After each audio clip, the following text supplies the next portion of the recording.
Saudações a todos e todas. Quero agradecer novamente a participação de todos vocês que se inscreveram no curso Educação em Questão, Abordagens Teórico-Metodológicas para a Praxis Docente. Eu sou a professora Jusilene. Hoje nós estamos encerrando o nosso curso de extensão. E trago nesta aula para compartilhar com vocês a revisão dos conteúdos que foram trabalhados nos nossos encontros. É importante destacar que nesta aula eu apresento um apanhado geral dos nossos encontros, nossos 4 encontros. Então não foi possível inserir tudo, todos os conceitos, todos os pontos, tudo que for, todos os autores que foram trabalhados de forma ampla. Vocês irão perceber no decorrer da minha explanação que algumas temáticas estão embasadas somente em 1 ou 2 autores. Vamos lá. No nosso primeiro encontro, e também no segundo, dialogamos a historiografia diacrônica dos jogos, brincadeiras e brinquedos.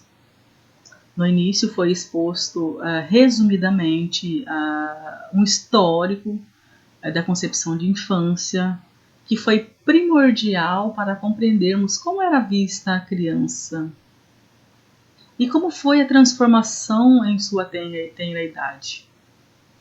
E como essa construção foi essencial para as crianças nos dias atuais. Ao qual embasei em vários autores que enfatizaram que, até por volta do século XII, não havia uma concepção de infância, e muito menos algo específico voltado para ela. Não se via um espaço para isso, devido à maneira que as crianças eram vistas e tratadas na sociedade. E isso segue até o século XVII, com as crianças sendo retratadas como homens em tamanhos reduzidos, sem darem importância para suas características particulares. E ainda nesta época, na Idade Média, a criança era vista como um adulto em miniatura. Trabalhava nos mesmos locais que os adultos, usavam as mesmas roupas. Como apresentei para afirmar isso a Arries. Muitos dizem Arries, eu denomino como Arries. Por muito tempo, a humanidade não considerava as crianças como um ser em particular. Elas eram vistas como adulto em miniatura. A criança foi vista durante muito tempo como um ser em miniatura, que eram introduzidas no mundo adulto, sem preocupação nenhuma no que diz respeito à sua formação enquanto um ser especial. E ainda como afirma alguns estudos, elas eram obrigadas a ser submetidas a todo tipo de experiência. A criança era vista diferente do homem, mas apenas enquanto as outras características permaneciam iguais, como afirma Arries.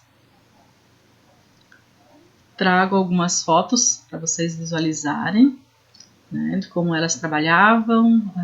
Obviamente essa foto não é daquele século, mas eu trouxe para ilustrar, acredito que cabe para ilustrar o que Arries afirma.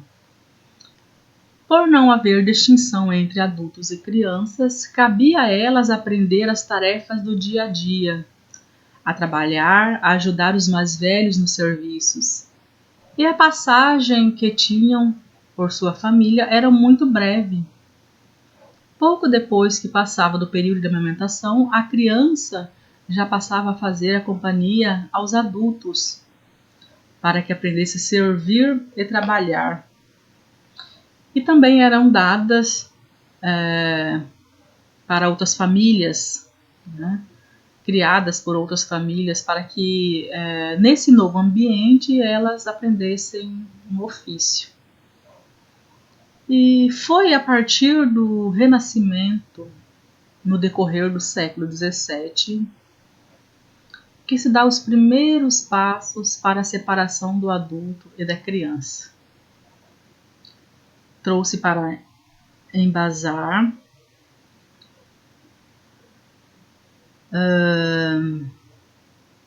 Arries, né, que diz: a partir do século XVII, a criança de boa família, quer fosse nobre ou burguesa, não era mais vestida como os adultos.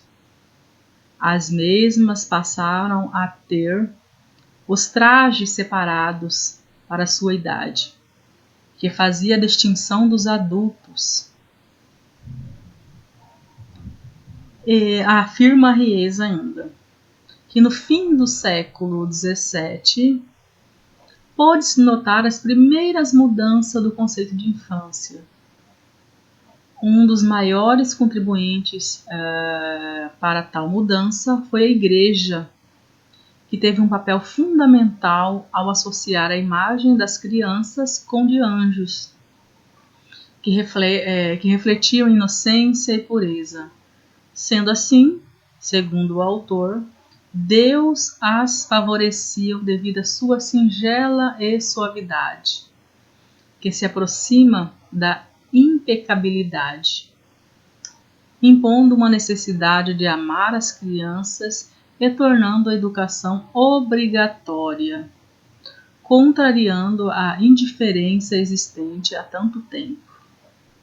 Então, já no fim do século, foi considerado um marco na evolução dos sentimentos em relação à infância, onde começaram realmente a falar na fragilidade da criança, nas suas peculiaridades, a se preocupar com a formação moral e a construção da mesma. Então, inicia-se a nova visão no que diz respeito à criança. Surge o nascimento da concepção de infância. E com o passar dos anos, decorrer dos séculos, a criança passa a ser respaldada por direitos. Apresentei, né, como exemplo deste grande avanço, o ECA, o Estatuto da Criança e do Adolescente, que firma os direitos da criança e do adolescente. Na sua Lei 8.069, de 13 de julho de 1990, em seu artigo 4º, que prescreve que é dever da família, da comunidade, da sociedade em geral e do poder público assegurar com absoluta prioridade a efetivação dos direitos referentes à vida, à saúde, à alimentação, à educação, ao esporte, ao lazer, à profissionalização, à cultura, à dignidade, ao respeito, à liberdade e à convivência familiar e comunitária. Já no seu artigo 71 deste documento, assegura que a criança e o adolescente têm direito à informação, à cultura, ao lazer, ao esporte, às diversões, espetáculos, e produtos e serviços que respeitem as suas condições peculiares de pessoa em desenvolvimento. Discorremos também, embasado em vários autores, sobre os conceitos de jogos, brincadeiras e brinquedo, a qual foram definidos e trago para apresentar para vocês, né, um dos que definiu o jogo, Melo, Apolo de Farias. O jogo, atividades ou ocupação voluntária onde o real e a fantasia se encontram. ocorrem no espaço físico de tempo determinados, desenvolvendo-se sob regras aceita pelo grupo e participantes, que são em geral a habilidade física, o desempenho intelectual diante das situações de jogo. E às vezes as sortes, os componentes responsáveis pela determinação dos seus resultados, com frequência. Sua prática se dá num clima de tensão e expectativa, principalmente face ao desenvolvimento antecipado do resultado final. O prazer de vivenciar situações da vida escolhida e, se possível, tornar-se vencedor é o mais importante elemento popular do interesse pela prática do jogo. Então, essa foi uma das visões, um dos conceitos apresentados sobre jogo. Dialogamos também, embasados em vários autores, o conceito de brincadeira, que definida uma forma como uma criança estrutura a brincadeira, né, definida como uma forma como uma criança estrutura a execução de uma atividade relacionada a um brinquedo. O mesmo brinquedo pode fazer diversos tipos de brincadeiras. A brincadeira, destacado por Silva e Gonçalves, é caracterizado com um ato de divertimento, segundo as diretrizes da ludicidade, não preocupados com a razão ou com a formatação. A existência das regras simples ou a existência das mesmas, ou a inexistência da mesma. A ausência de tensão e não compromisso com resultados, com a liberdade na sua construção e ao praticar, e tem por objetivo a diversão, na busca do prazer e alegria, apresentando enorme dimensão simbólica, criando ponte entre os mundos imaginários e real. A brincadeira é uma mutação de sentido da realidade. Nele, as coisas transformam-se em outras. Na brincadeira, os objetos podem apresentar-se com um significado diferente daquele que possui normalmente. Conceituamos também o brinquedo, que para Maluf, objeto empregado para brincar, podendo ser construído artesanalmente ou por indústrias especializadas. E o mesmo ainda enfatizou. O brinquedo é um meio de demonstrar as emoções, a criação da criança, o modo de pensar e agir das crianças. No momento do manuseio do brinquedo, é diferente dos modos de pensar e agir de um adulto. O brinquedo não é apenas um objeto que as crianças usam para se divertirem, tomarem seu tempo, como muitos de nós já ouvimos dizer em alguns momentos, né? Mas é um objeto capaz de ensiná-las e torná-las felizes ao mesmo tempo. Certo? Então, apresentei o conceito de infância, o conceito de brincadeiras, jogos, brincadeiras e brinquedos, e avançamos para a historiografia diacrônica dos jogos, brincadeiras e brinquedos. E expus a história desses instrumentos, pautados em relatos, né, com o objetivo de apresentar os elementos que caracterizaram os diversos tipos de jogos e brincadeiras que eram praticados anteriormente pelos entrevistados, né, na sua infância, ao qual eu apresentei apenas um recorte, né, de um subitem da minha monografia, que foi dominado as artes e os artistas né, que contribuíram com seus relatos para a elaboração do meu trabalho de conclusão de curso na graduação em pedagogia. Na época foram entrevistados pessoas entre 60 e 71 anos, senhoras, senhores, domésticas, aposentadas, aposentados, moradores da cidade de Cáceres. Falar e trazer estes relatos foi de grande relevância, pois ao ouvir dos mesmos belíssimas lembranças de sua infância e de que hoje recordo com saudades das brincadeiras, dos jogos que eram praticados por eles no seu dia a dia. Com esses relatos, me fez perceber o quanto nós profissional e o quão é importante para nós que tenhamos hoje um olhar para essas práticas,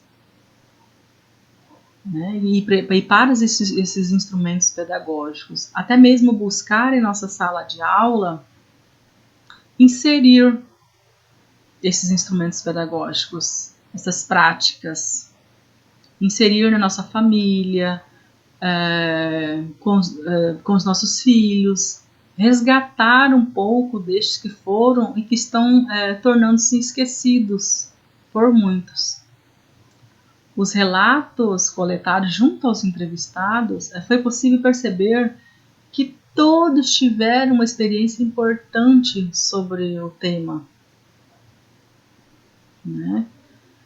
Os artistas com seus relatos relembrando com muita seriedade e responsabilidade educativa, mas também com saudade dos seus tempos de infância. Foi finalizado com a reflexão de grande parte dos jogos tradicionais e populares que encantaram e fizeram parte da infância de crianças, jovens e adultos, e os entrevistados estão desaparecendo, né? Nesta reflexão, ao final da explanação dos entrevistados, estamos percebendo que está desaparecendo devido à influência da televisão, acredito eu, né? Dos jogos e das transformações do ambiente urbano. As ruas, as calçadas, embaixo das árvores, com o passar do tempo, deixaram de ser os espaços apropriados para o desenvolvimento dos jogos e brincadeiras infantis. Então trouxe esse resgate histórico a partir da experiência trazida pelos entrevistados. E no terceiro encontro foi trabalhado a importância dos jogos, brincadeiras e brinquedos para a formação e o desenvolvimento da criança, nos mais variados aspectos. Nessa temática, eu iniciei conceituando o lúdico, destacando em seguida a importância das atividades lúdicas no processo de ensino e aprendizagem, o papel do professor no processo da educação lúdica, e concluí com sugestões de recursos que podem ser utilizados em sala de aula, embasado em autores renomados que definiram que o lúdico é o meio sério e importante para adquirir o conhecimento e saberes. O lúdico e a ludicidade, o momento de brincar, está distante da concepção ingênua de ser apenas um passatempo ou uma brincadeira banal, comum, sem sentido, ou como uma diversão superficial. O momento do brincar, do lúdico, é uma ação essencial para a criança, adolescente, jovem e adulto. E aparece sempre como uma forma transacional ou convencional, direcionando-se a algum conhecimento, que vai ser definindo e propiciando elaborações constantes do pensamento individual e do pensamento coletivo. Já no que foi dialogado sobre a importância dos jogos, brincadeiras e brinquedos para a formação e o desenvolvimento da criança, nos mais variados aspectos, foi pontuado também por vários autores renomados, como Vygotsky, que destacou: a brincadeira cria para as crianças uma zona de desenvolvimento proximal, que não é outra coisa senão a distância entre o nível atual de desenvolvimento, levando à capacidade de desenvolver independentemente um problema, e o nível de desenvolvimento potencial, determinado através da resolução de um problema, sob a orientação de um adulto ou com a colaboração de uma criança mais capaz. Então, a criança, ao brincar e repetir a brincadeira, saboreia a vitória da aquisição de um novo saber fazer, incorporando a cada novo brincar. Ela se expressa pelo ato lúdico e é através desse ato que a infância leva consigo as brincadeiras, perpetuando e renovando a cultura infantil.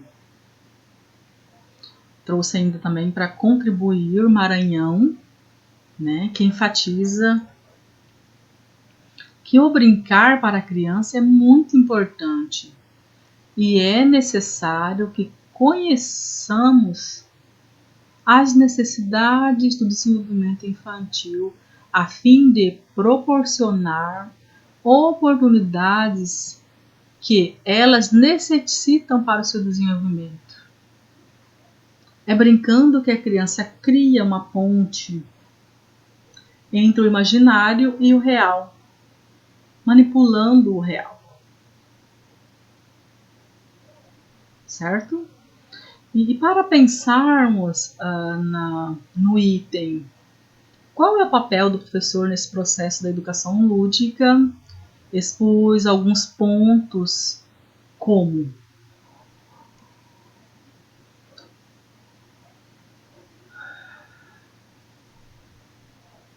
perceber a importância do desenvolvimento de atividades lúdicas em sala de aula.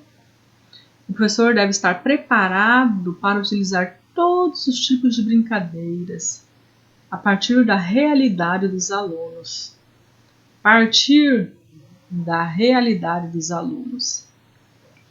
Ver suas necessidades, buscar alternativas de interação, respeitar a criança como um todo e assim promover o seu desenvolvimento integral. Proporcionar situações de brincar livre e dirigido que tente atender às necessidades e aprendizagem das crianças.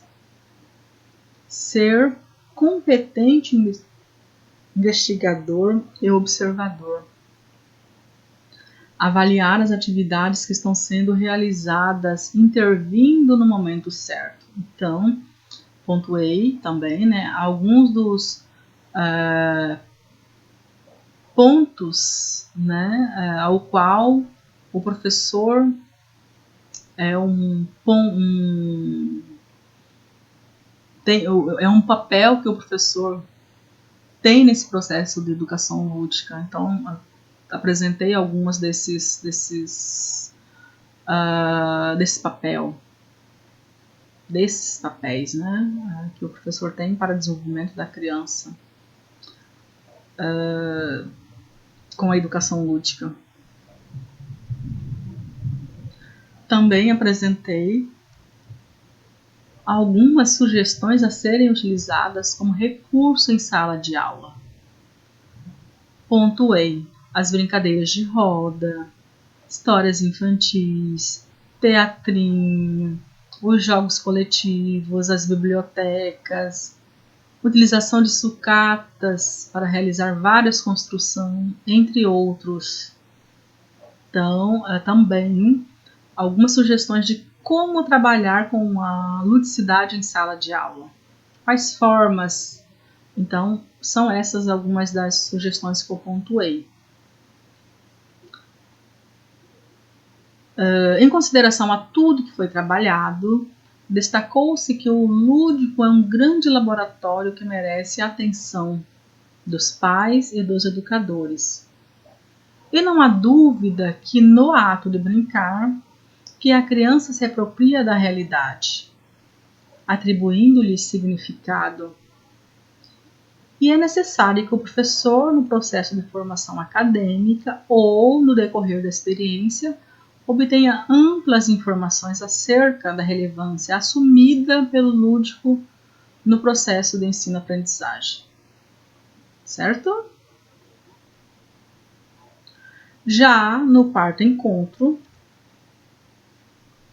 a temática abordada teve por objetivo compreendermos a importância da música na infância e verificar as contribuições que o ensino da mesma possibilita e como que essa musicalização interfere no desenvolvimento da criança. Então foi de suma importância iniciarmos conceituando o que é música, em seguida o que é musicalização, após a importância de termos a música como recurso pedagógico e o benefício da música no contexto escolar. Pontuou-se também algumas sugestões de como trabalhar com a música em sala de aula. E no que se referiu ao conceito de música, apresento alguns dos autores que foi embasado, como Brescia, que destacou: a música é uma linguagem universal, tendo participado da história da humanidade desde as primeiras civilizações. Mas o conceito mais usado, que é a música, é a combinação de melodia, harmonia, ritmo, de maneira agradável para o ouvido. Ele define como melodia certa sequência de notas organizadas sobre uma estrutura rítmica, que encerra com algum sentido musical.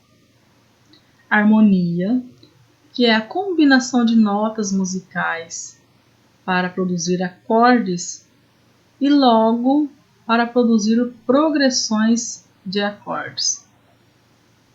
Ritmo, que é a organização do tempo segundo a periodicidade dos sons.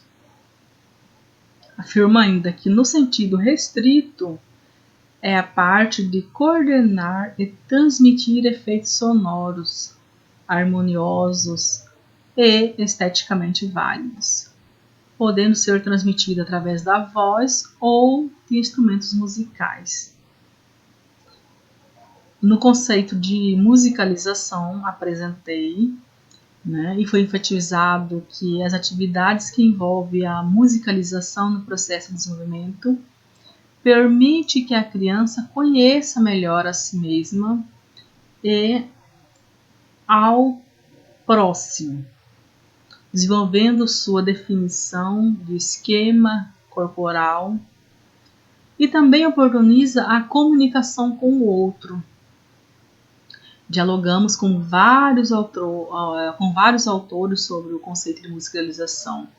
Eu trouxe ainda para compartilhar com vocês o conceito de Brescia, que diz: musicalizar significa desenvolver o senso musical das crianças, sua sensibilidade, expressão, ritmo, ouvido musical. Isso é, inseri-la no mundo musical, sonoro. O processo de musicalização tem como objetivo fazer com que a criança torne-se um ouvinte sensível de música, com um amplo universo sonoro. A musicalização é um processo, é um poderoso instrumento que aumenta na criança, além da sensibilidade, a audição, qualidades como concentração, coordenação motora, sensibilização, respeito a si próprio e aos outros, esperteza, raciocínio, disciplina, equilíbrio emocional e inúmeros outros atributos que colaboram na formação do ser humano. O processo de musicalização deve alcançar a todos, buscando desenvolver esquemas de absorção da linguagem musical. Já no que diz respeito à importância de termos a música como um recurso pedagógico, foi pontuado por Weiger, e Barreto, Apodi Garcia e Santos, entre outros autores, que atividades com a música podem auxiliar de maneira durável como esforço de desenvolvimento socioafetivo, cognitivo, linguístico e psicomotor da criança, da seguinte forma: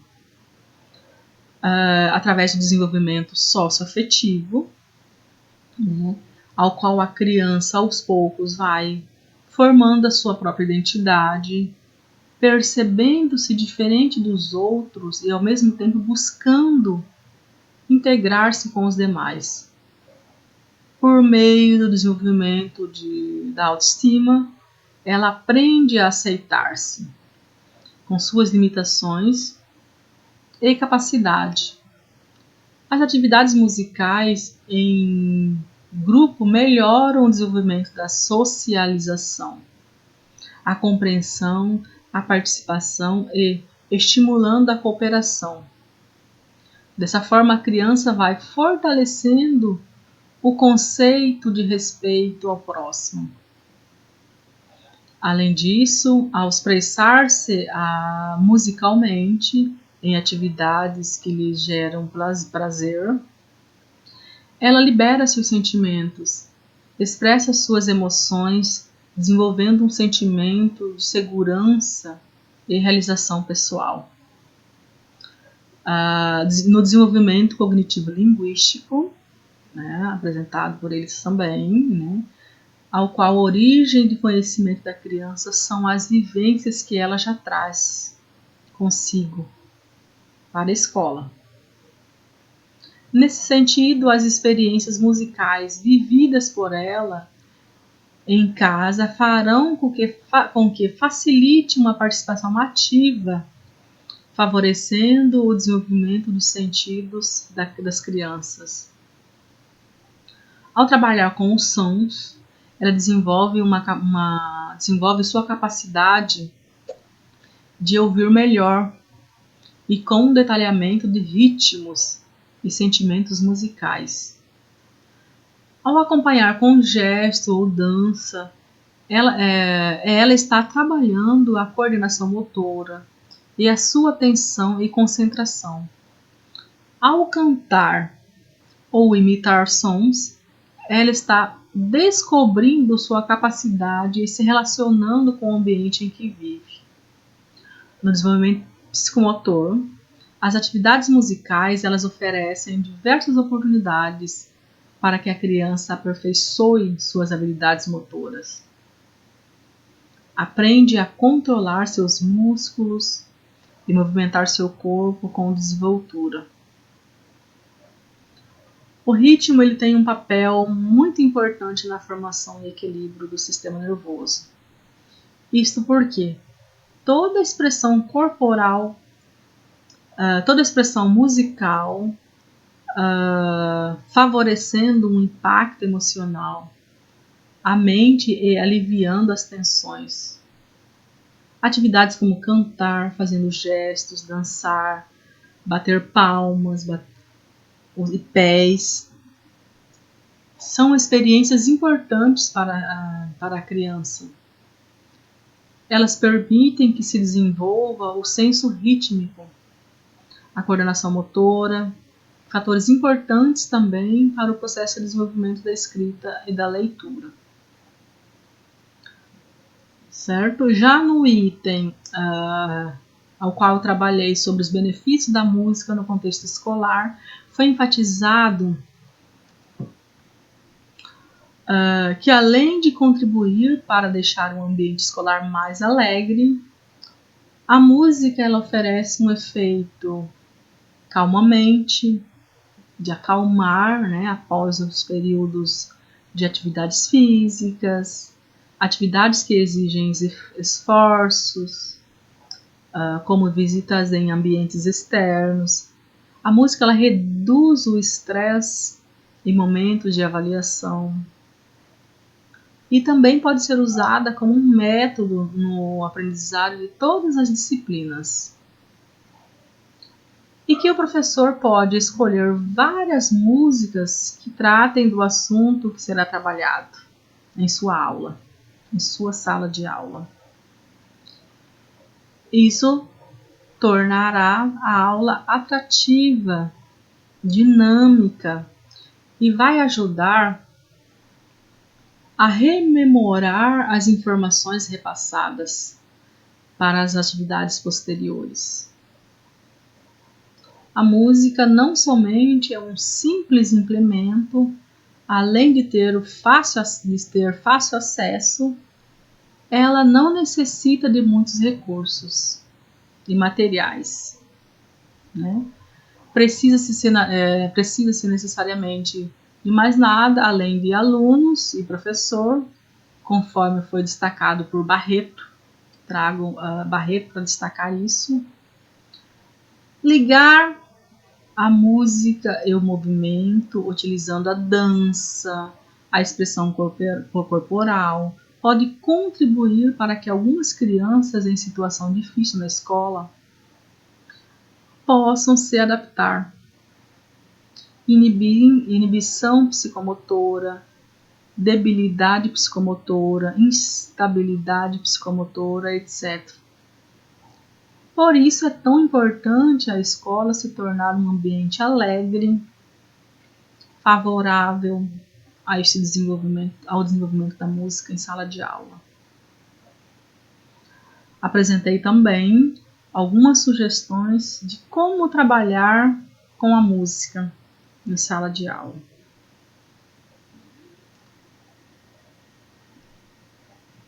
Cantar muito. Nós devemos variar o nosso repertório. Se você se sentir muito desafinado, né, recorra aos CDs. Tem inúmeros CDs de músicas infantis, de músicas, né, que podem ser trabalhadas em sala de aula. Brincar de roda é uma forma divertida de fazer a criança cantar, apurar a afinação. A concepção rítmica e melancólica, o livro Brincando de Roda, como sugestão, né? A Brincar de Roda tem um livro de Iris Costa que traz uma série de sugestões de brincadeiras de roda. Quem tiver interesse, né, em estar pesquisando e estar buscando assistir a filmes, uma sugestão é o vídeo de Pedro e o Lobo, da coleção Meus Contos Favorito. As crianças poderão conhecer os sons de diferentes instrumentos da orquestra. É bem interessante este livro, esta coleção. Contar histórias, né? As crianças gostam de ouvir histórias, de contar, de recontar e de cantar histórias cantadas, né? Usando fantoches, né? Também propõe às crianças a dramatizações. Tem como sugestão para essas atividades o CD Mil Pássaros, que é bem interessante, que tem esta contação e recontação de histórias e histórias cantadas. Bater bola. Bater a bola no chão, como se estivesse jogando basquete, desenvolve também o senso rítmico e a manutenção do andamento. É um desafio para as crianças mais novas, né? Bater a bola, então ajuda muito. Outra brincadeira tradicional de bater na bola na parede e pegá-la de volta, realizando malabarismo enquanto se recita uma parlenda. Essa é uma atividade que dá para fazer com os maiorzinhos, né? Também estimula muito a construção do controle rítmico. Adivinhar. Essa é uma brincadeira bem bacana, ao qual vocês guardem objetos, vários objetos com sons diferentes em uma caixa.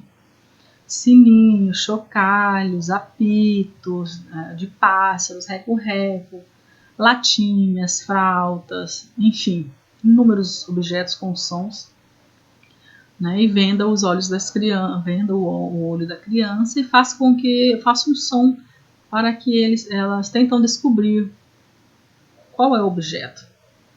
É um exercício preparatório para a percepção do timbre. Pular corda. Parece simples, né? Duas crianças giram a corda e a outra pula, mas na atividade as crianças desenvolvem a nada trivial capacidade de rever o tempo rítmico. As crianças que giram a corda, por mais ensaiadas, variam a velocidade. E com a dinâmica nada constante, é um quinteto do jazz que interpreta uma canção. Há uma variação normal do momento. A criança que pula tem que prever o movimento de pular no instante certo, se adaptando com o que vai acontecer e não ao que já aconteceu. Outra atividade, outra sugestão é construir objetos sonoros. Temos como exemplos encher os potinhos de plásticos ou latinhas de refrigerantes com diferentes materiais, pedrinhas, botões, milho, arroz, feijão, entre outros materiais, e mostra às crianças diferentes sons, os graves, médios e agudos. Depois peça a ela que a organiza dos mais graves para o mais agudo, ou vice-versa. Esse exercício ele pode evoluir para o toque do xilofone. O papel é usar os que podem ser desmontados para que a criança remonte seguindo as ordens acima que escutou. Escutar o ambiente.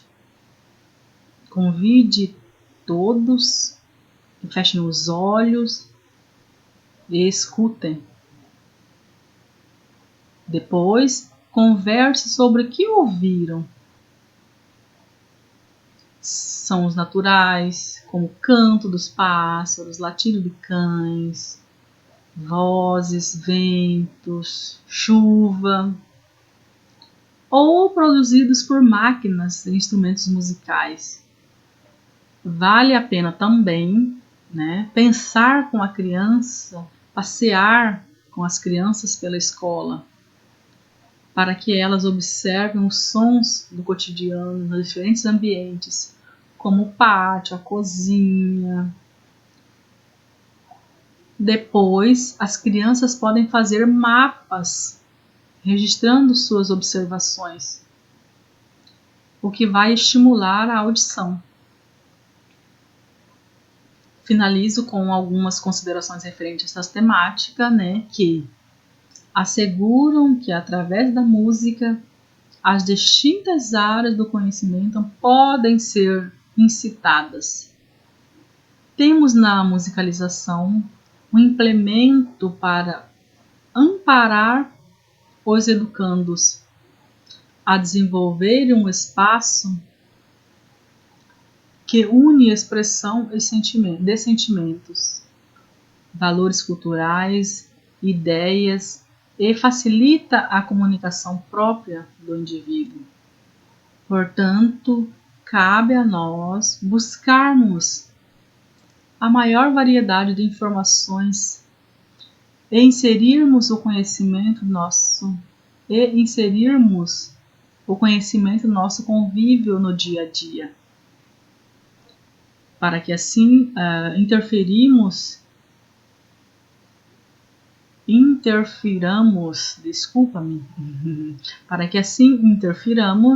positivamente e provoquemos nos alunos a verdadeira motivação.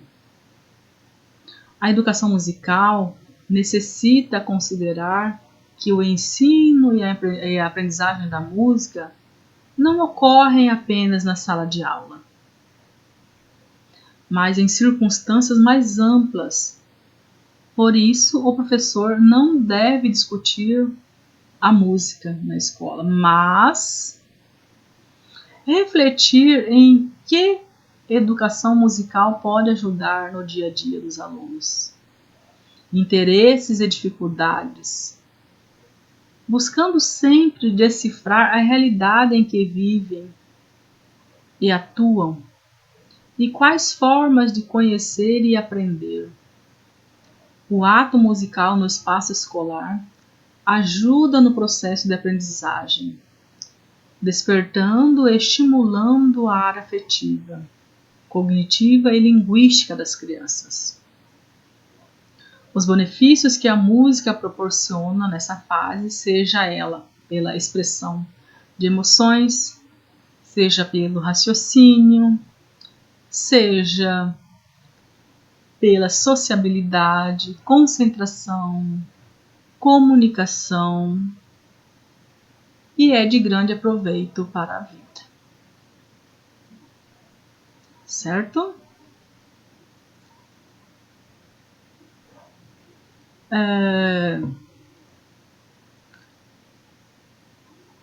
Foi isso um pouco do resumo dos quatro encontros ao qual trabalhei com vocês, ao qual dialogamos. E no início do curso eu havia dito para vocês que nós íamos confeccionar um brinquedo. E dentre vários brinquedos que eu apresentei no início, no primeiro curso, optei em confeccionar a peteca. Então irei apresentar para vocês aqui um vídeo ensinando a fazer uma peteca. Fala pessoal, tudo bem? Então, hoje eu vou estar mostrando como eu fiz essa peteca com apenas 3 itens. Esse napo, que você pode utilizar o material que você desejar, eu usei esse napo, essas penas, e aqui dentro eu coloquei uma fibra de travesseiro. No caso, você pode utilizar a fibra de travesseiro se for para crianças, ou então uma areia para ficar mais pesada se for para adulto. É isso aí, ao longo do vídeo eu vou mostrar o passo a passo.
Espero que tenham gostado da confecção da peteca.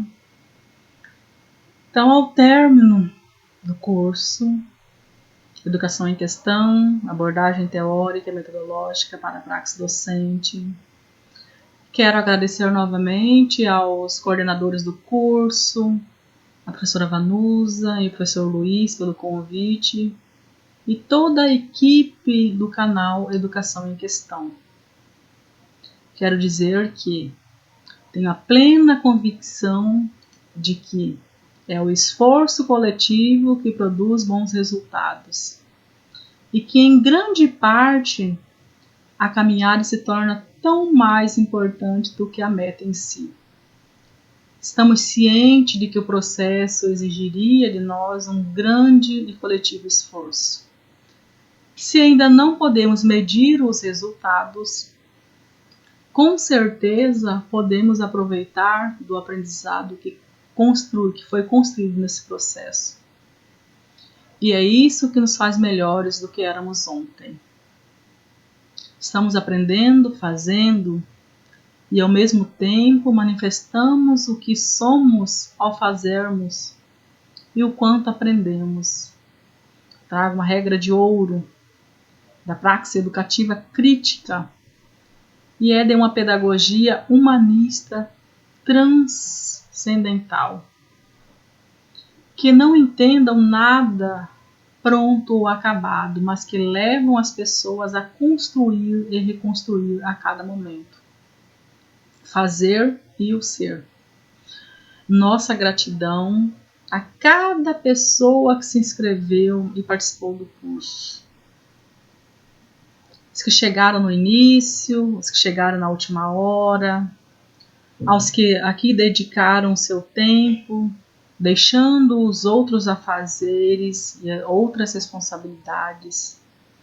Gratidão pela participação, em especial aos que manifestaram o desejo de que tudo corresse bem. Gratidão e até o próximo curso. Até mais!